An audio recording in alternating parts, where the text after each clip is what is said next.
رکھ دیں, میاں بیوی کی ریلیشن کی بھی ایسی کی تیسی کر دیں, سب کو آزاد کر دیں. بار بار میں ایک بات کہتا ہوں, دیکھو اس وقت کا جو سب سے بڑا بت ہے نا, سب سے بڑا بت جو اسلام کے مقابلے میں آ کے کھڑا ہوا ہے, وہ ہے ویسٹرن کلچر. اور وہ ویسٹرن کلچر کا خلاصہ اگر میں 2 لفظوں میں بیان کروں, وہ ہے انڈیویجولزم. بات سمجھ میں آ رہی ہے کہ ہر آدمی دوسرے سے آزاد, کسی پر کسی کا کوئی حق نہیں ہے, ہر شخص کیا ہے, آزاد. اور اسلام بالکل اس کے اپوزٹ,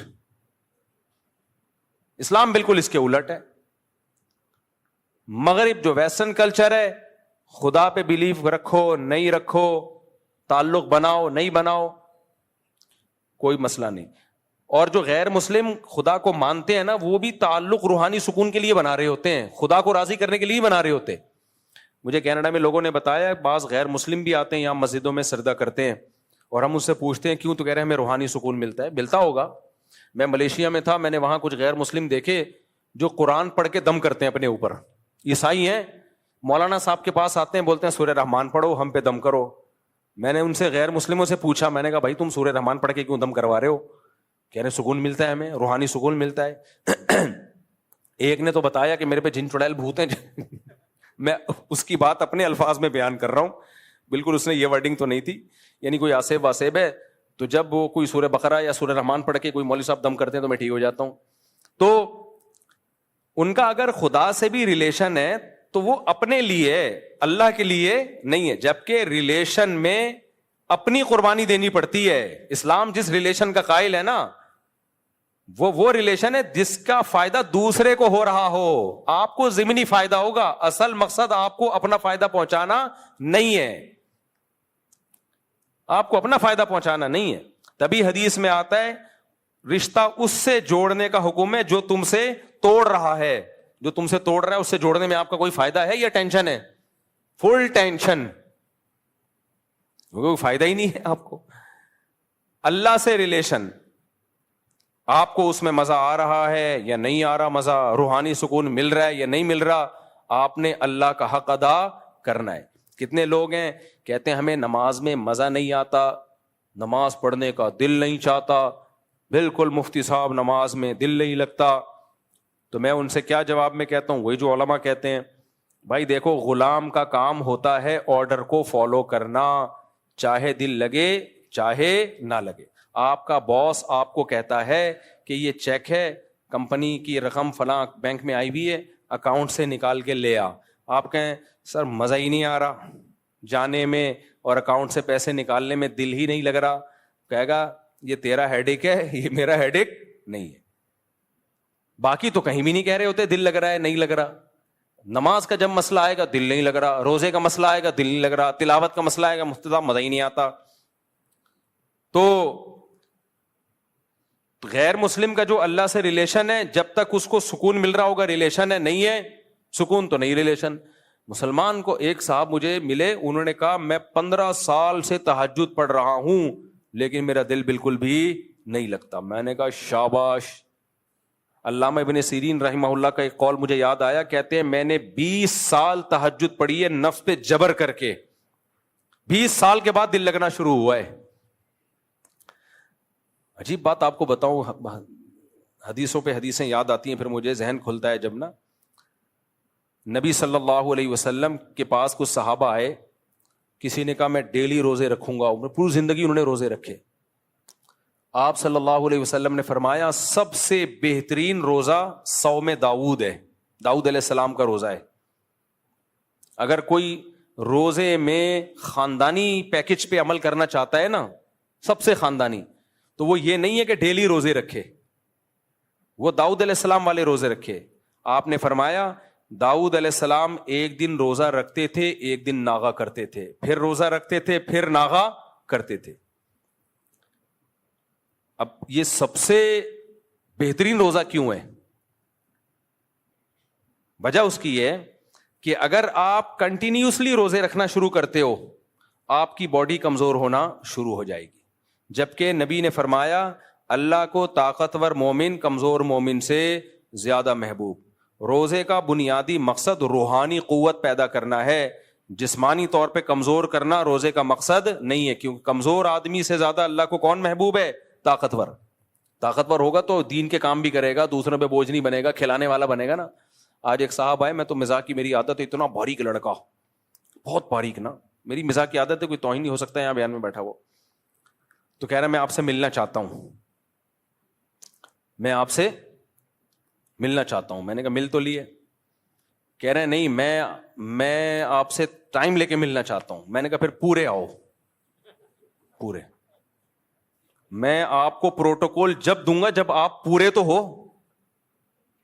میں نے کہا بھرائی کرو, پورے آدمی پورے بن جاؤ, پھر میں آپ کو ٹائم دوں گا. میں نے کہا ابھی آپ پورے نہیں ہو. وہ بہت ہی باریک سا بیچارہ نا, تو ویسے ٹائم دے دوں گا, کوئی اتنا بڑا مسئلہ نہیں ہے. خیر, تو روزے کا مقصد کمزور کرنا نہیں ہے. کمزور کر کے کیا ہو جائے, نہ جہاد کے قابل نہ تبلیغ کے قابل, کسی کام کا نہیں رہتا وہ. باقی تو وہ جو میں جس ٹاپک پہ بیان کرتا رہتا ہوں اس کے قابل تو بالکل بھی رہ گئے. میں اب چھوڑ دیا اس ٹاپک پہ بیان کرنا.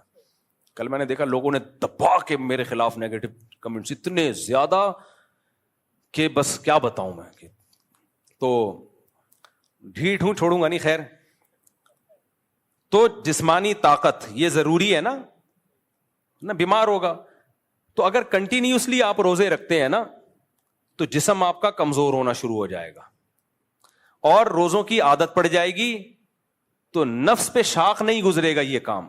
جس چیز کی عادت پڑ جاتی ہے نا, یوز ٹو ہو جاتا ہے, وہ پھر مشکل نہیں لگتا. ایسے بھی علماء گزرے 13 سال لگاتار روزہ رکھا سوائے بقرعید اور عید کے. یہ جو صاحب ہدایہ ہے نا, جو فقہ کی دنیا کی مشہور ترین کتاب, دنیا میں سب سے زیادہ اسلامی قانون کی کوئی کتاب اگر پڑھائی گئی ہے اور حکومتوں میں نافذ رہی ہے تو وہ ہدایہ ہے, جو برہان الدین مرغینانی رحمۃ اللہ علیہ بہت بڑے فقی گزرے تھے, ان کی ہے, جو فقہ حنفی کی مشہور کتاب ہے. یہ آکسفورڈ یونیورسٹی میں ایک طویل عرصے تک پڑھائی جاتی رہی ہے. اور گوروں نے جو لا بنائے ہیں نا اس کی بنیاد ہدایہ سے ہی لی ہے انہوں نے, کیونکہ گوروں کے پاس تو کچھ بھی نہیں تھا نا, اسٹرکچر ان کو کہاں سے ملایا ہے؟ ہدایہ سے ملا ہے ان کو. تو 80 جلدوں میں صاحب ہدایہ نے لکھی تھی, پھر اس کو مختصر کیا. تو اب کیا ہے, صاحب ہدایہ نے 13 سال لگاتار روزہ رکھا ہے. 13 سال.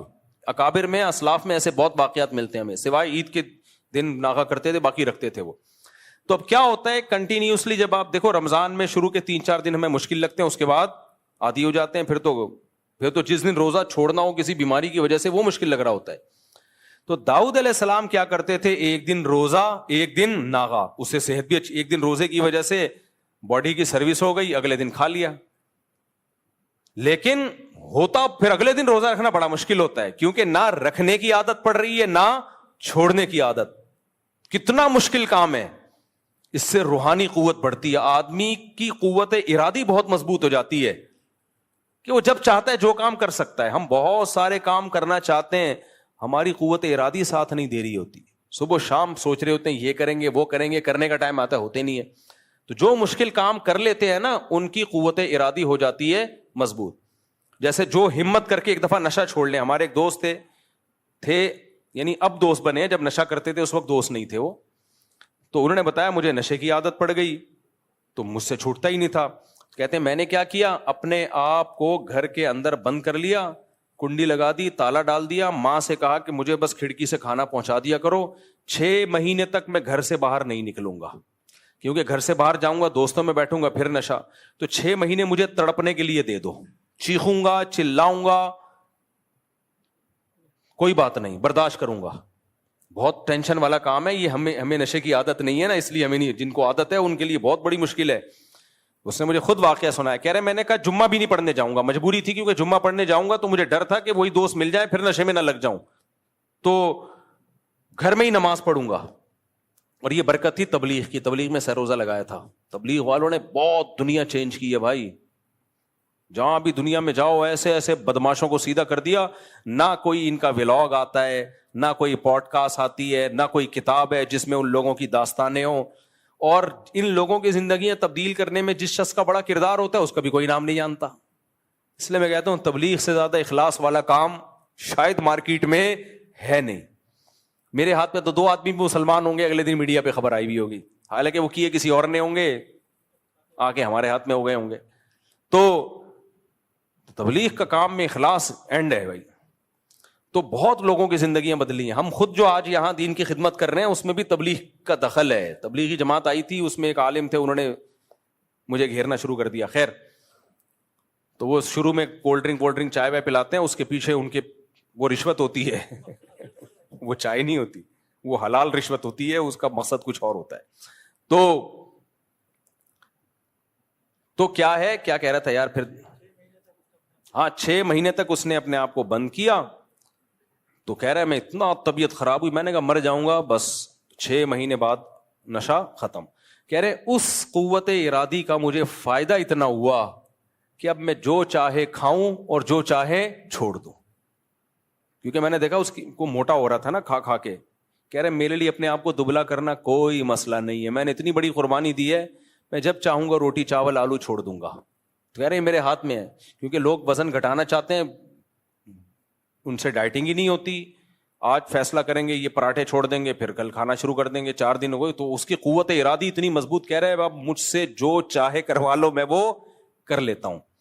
ایک دفعہ کسی نے پکڑ لیا, پڑ کے کوٹا, چند ڈاکوؤں نے مارا پیٹا اس سے کچھ اگلوانے کے لیے, نہیں بولا اس نے. کہہ رہا مجھے ایسا لگ رہا تھا کوئی گدگدیاں کر رہا ہے میرے. تو روزہ ایک دن رکھنا, ایک دن ناغا, ایک دن رکھنا, ایک دن ناغا, یہ نفس پہ بہت گراں گزرتا ہے یہ عمل, لیکن اس سے انسان کی قوت ارادی بہت مضبوط ہو جاتی ہے.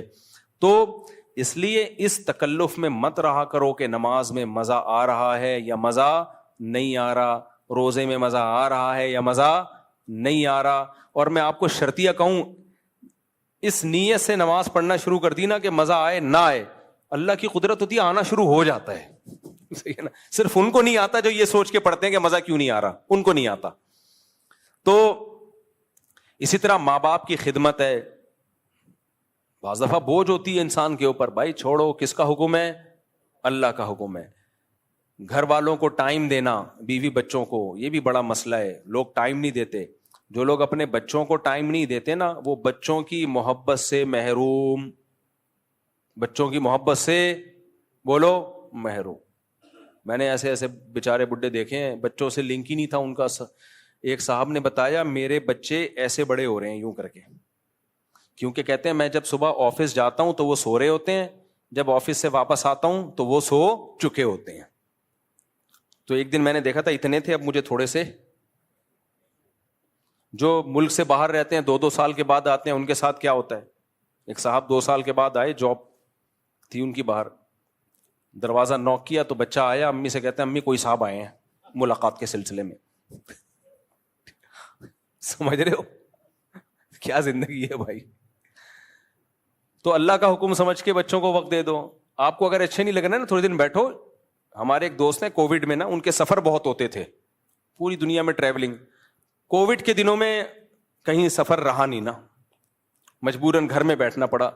تھے بھی مدینہ منورہ میں ہیں, تو ان کے میسج آیا, ان سے میری فون پہ بات ہوئی. میں نے کہا اور ٹائم کیسا گزر رہا ہے. کہہ رہے الحمدللہ اب گھر والوں کے ساتھ ہوں, کافی مجھے اچھے لوگ لگے یہ لوگ جو ہے نا, میں جیسا سمجھ رہا تھا ویسے نہیں ہے, کافی اچھے لوگ ہیں. اپنی بیوی بچوں کے بارے میں کہہ رہے ہیں کہ کافی مناسب لوگ ہیں. کہہ رہے ٹائم ہی نہیں مل رہا تھا ان کے پاس بیٹھنے کا. تو اللہ کی خاطر گھر والوں کو ٹائم دے دو میرے بھائی, تھوڑا سا ابا اماں کو ٹائم دے دو, رشتہ داروں سے ہیلو ہائی کر لو, کچھ صدقات و خیرات نہ چاہتے ہوئے بھی کبھی کبھار کر دیا کرو. مہینے میں کچھ اماؤنٹ تو ہر مسلمان کو صدقہ کرنی چاہیے, وہ تو نکالنی ہی نکالنی ہے. کچھ کبھی کبھار چھکا بھی لگا دیا کرو. کیا لگا دیا؟ چھکا. ایسا صدقہ کر دیا کہ تھوڑا سا دل پہ آ رہے چلے یار یہ تو کچھ زیادہ ہو گیا. میں نہیں کہہ رہا ہمیشہ کرو, کبھی کبھار ایسا صدقہ کر دو کہ دل پہ تھوڑے سے آرے چلے, آرے کہ یار یہ تو زیادہ ہو گیا, میرا بنے گا کیا یار. ابو طلحہ انصاری ہیں رضی اللہ عنہ, قرآن کی آیت نازل ہوئی لن تنالوا البر حتی تنفقوا مما تحبون, کہ جب محبوب چیز جب تک صدقہ نہیں کرو گے نیکی کی حقیقت کو نہیں پہنچ سکتے. تو وہ آئے, عرض کیا یا رسول اللہ میں نے اپنے دونوں باغ جو سورس آف انکم تھی وہ صدقہ. کیا خیال ہے بھائی, اتنی باغ پہ محنت کی اور سورس آف انکم صدقہ کرنا آسان ہوتا ہے, سورس آف انکم صدقہ کرنا بہت مشکل ہوتا ہے کہ اپنی چلتی ہوئی دکان دے دو, اور بھی ان کا ہوگا روزگار, بچوں کو بھی تو پالنا ہے, لیکن پھر بھی یہ صدقہ آسان تھوڑی ہے. نبی نے کیا فرمایا, واہ واہ ذاک مال رابح, یہ تو بہت مہنگی چیز ہے. لیکن آپ نے ان کا جذبہ دیکھا, وہ تو اڑے ہوئے تھے. تو آپ نے بھی کیا فرمایا, اپنے چچا زاد بھائیوں کو دے دو, کیونکہ وہ غریب تھے. یہ وہ ریلیشن سمجھ میں آیا کہ نہیں آیا؟ گورا دے گا اپنے چچا زاد بھائیوں کو ہیں, اگر بالفرض کہیں سے نکل بھی آئے چچا زاد بھائی تو دے گا نہیں, دیتا ہے ہی نہیں چچا. اسلام ریلیشن پہ بلیو کرتا ہے بھائی, ریلیشن میں اپنے, اور پھر ریلیشن میں خونی ریلیشن, بلڈ ریلیشن. قرآن کیا کہتا ہے, وَأُولُو الْأَرْحَامِ بَعْضُهُمْ أَوْلَىٰ بِبَعْضٍ فِي کتاب اللہ. دیکھو انصار اور مہاجرین سے بڑا کوئی رشتہ نہیں ہو سکتا. انصار نے مہاجرین کے لیے جو قربانی دی ہے اس کی تاریخ میں کوئی مثال نہیں ملتی.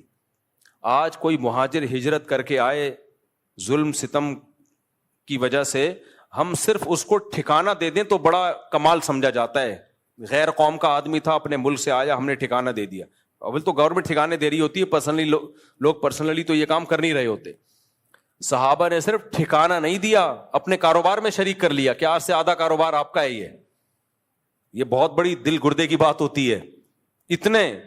لیکن اس کے باوجود بھی قرآن نے کیا کہا کہ انصار مہاجرین کا رشتہ اپنی جگہ, لیکن اولو الارحام جو خونی رشتے ہیں وہ سب سے پہلے ہیں. مہاجر صحابہ کو, انصار صحابہ کو سمجھایا کہ تمہارا جو بلڈ ریلیشن ہے وہ مہاجروں کے رشتے سے زیادہ, اور مہاجروں کا جو انصار سے رشتہ ہے اس میں جو ان کا بلڈ ریلیشن کا رشتہ زیادہ ہے. اتنی اہمیت ہے اسلام میں. تو یہ مزہ آئے یا نہ آئے, کس کے حکم پہ کرنا ہے بھائی؟ اللہ کے حکم پہ.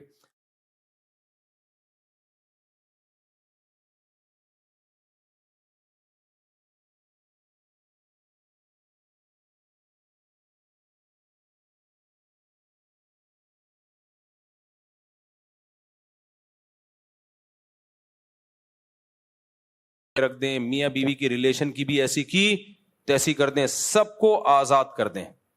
بار بار میں ایک بات کہتا ہوں, دیکھو اس وقت کا جو سب سے بڑا بت ہے نا, سب سے بڑا بت جو اسلام کے مقابلے میں آ کے کھڑا ہوا ہے, وہ ہے ویسٹرن کلچر. اور وہ ویسٹرن کلچر کا خلاصہ اگر میں 2 لفظوں میں بیان کروں, وہ ہے انڈیویجولزم. بات سمجھ میں آ رہی ہے کہ ہر آدمی دوسرے سے